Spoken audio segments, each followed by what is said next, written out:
As wild as the late Permian was, it did have one silver lining, which was that you didn't really have to worry about looking up. Unlike the Mesozoic, which was home to giant pterosaurs capable of eating literal dinosaurs, the Permian did not really have any dangerous giants patrolling the sky. There were the griffin flies and Paleodictyoptera, which could have given you quite the scare, but they were harmless to large animals, and weren't very abundant nor diverse, thanks to the Carboniferous rainforest collapse. Of all the things flying around, the largest animals were probably the Vigeltosauridae, a family of gliding reptiles that grew no larger than a big bat. And while having one in your hair would suck, these guys were only dangerous to insects, and spent most of their days on solid ground, or rather in the trees, as their morphology was highly developed for arboreal movement.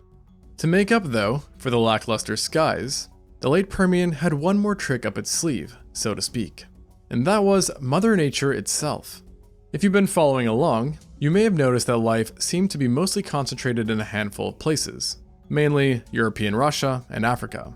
This was because large chunks of land were borderline uninhabitable, with estimates suggesting an average temperature of 35 Celsius or 95 degrees Fahrenheit, making it twice as hot as the present.